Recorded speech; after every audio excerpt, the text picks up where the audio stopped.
Hello everybody, it's Jenn from McCreath. Today is Saturday, November 27th, 2021.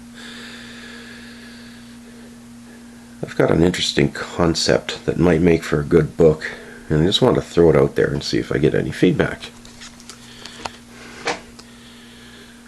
As you all know, I grew up, originally in Nova Scotia, but spent most of my younger life in Toronto, where I was introduced very quickly to the Toronto Maple Leafs and became a big fan of hockey. And as a young kid, it was always a goal and a dream to go down and see a game live in person. And the opportunity presented itself when I was 10 years old.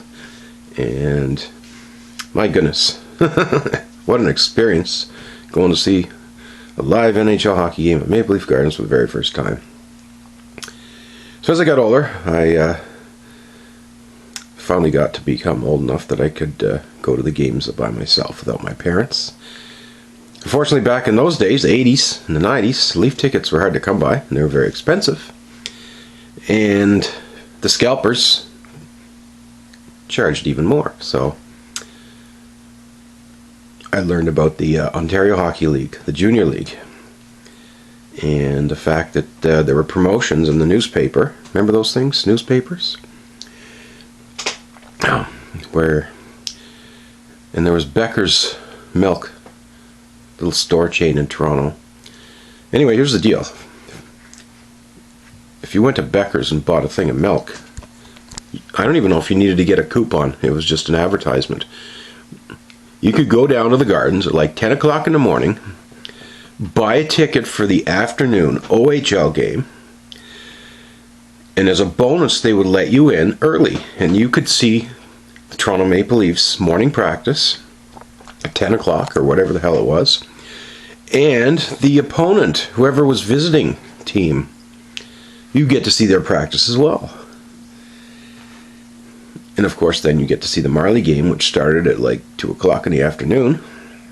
And when the game was over, guess what happened? The Leafs started coming back to the arena. They go home, they have a nap, they have their pregame supper, and then they all start filing back to the arena. So I discovered that by going to these Marley games and going to these practices, you could meet a lot of the players, because once they're coming into the building at 8 o'clock in the morning or coming out of their practice. Back in those days, it was Maple Leaf Gardens, they had parking lots outside, so they had to physically walk out of the building. So you had a quick 30 seconds to actually meet the guys on their way to their car. Say, "Excuse me, sir, could I get you to autograph this picture for me?" So, same thing as you get into the night.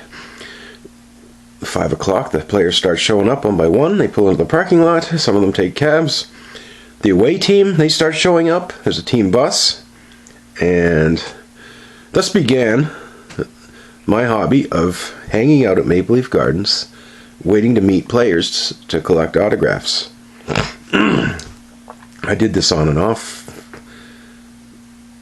probably till the gardens closed down in the 90s. Mostly 87, 88, 89, 90, 91, 92, 93, 94, 95, 96. Then I kind of grew out of the concept. But I was just thinking, you know what?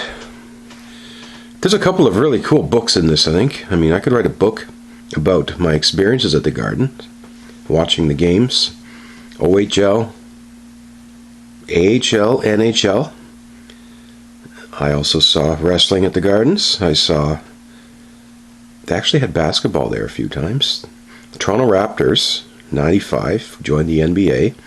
Played most of their games out of the Skydome, but when the Skydome was double booked, they actually booked Maple Leaf Gardens.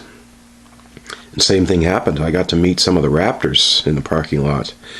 Only then did I realize, when they say that these guys are 7 feet tall, they meant it. Oh my goodness, these guys were huge. What else did I do at the Gardens? My mom took me to see a lot of different things at the Gardens. And as I got older, I took my mom. We saw figure skating there. We saw the circus. We saw the Harlem Globetrotters. The only thing I didn't actually do was go to a concert there. And I feel badly about that, because I didn't really fall in love with rock and roll music till late 90s, and by then, well, the Air Canada Centre opened. A lot of concerts there, but that's a whole different. So should I write a book about my Maple Leaf Gardens experiences? Or should I write a separate book that deals specifically with being what they called the autograph hounds? The group of kids that hung out at the gardens. What was it like to interact with these hockey players coming in and out of the arena? Which ones were nice? Which ones were mean? Which ones were funny? You know what? It's a lot easier to recognize a hockey player when they're wearing their sweater and they have the number on it and their name's on the back. It's kind of interesting when they're walking to the arena, either in their street clothes or in their suit and tie. People are like, who's that?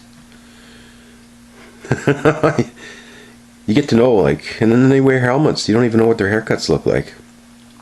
I got to be pretty good. I actually studied, especially the visiting teams. Two guys open out, a cab pulls up behind the stadium. Two guys get out, dressed in like $800 winter coats. So you know they're hockey players, but nobody's like, who the heck's this? I don't recognize them. But if you knew who they were, you'd be the first one up to ask for the autograph. Lots of good stories. What happens when the Stars pull up? Oh my goodness. Yeah, lots of interesting interactions. Standing out in the cold, especially in the winter. 8, 9, 10 hours standing outside in minus 20 degree weather waiting for hockey players. And you get to know the hounds. The same people would come down all the time. And we're all kids, teenagers, you know.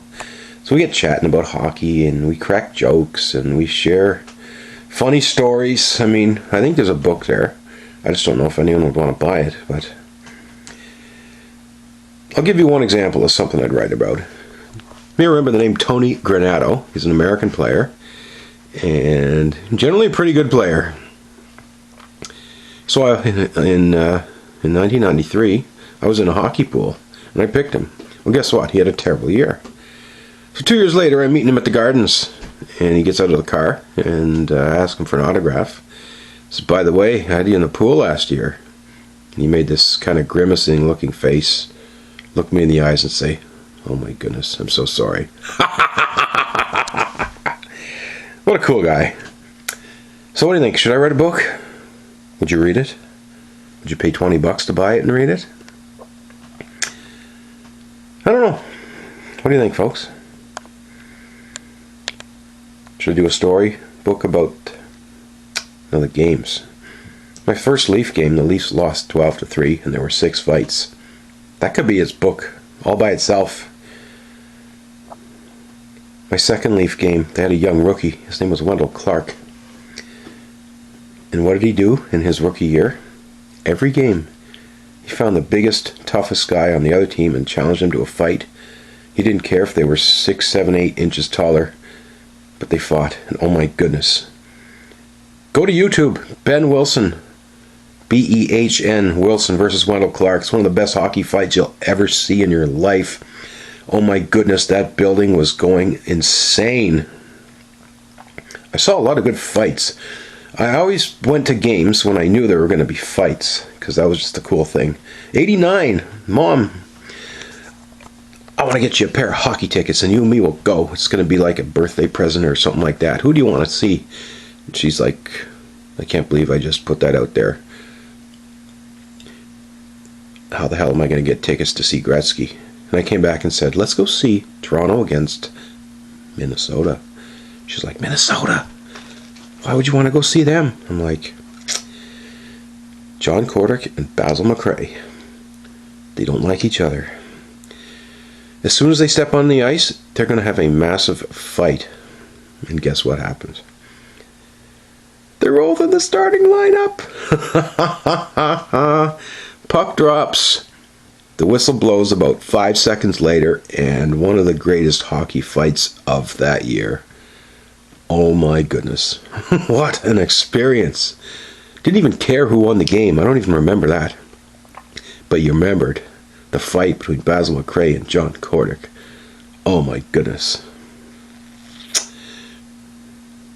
1 book, 2 books. What do you think, folks? You want to hear some more stories? They're all going to be true. Let me know.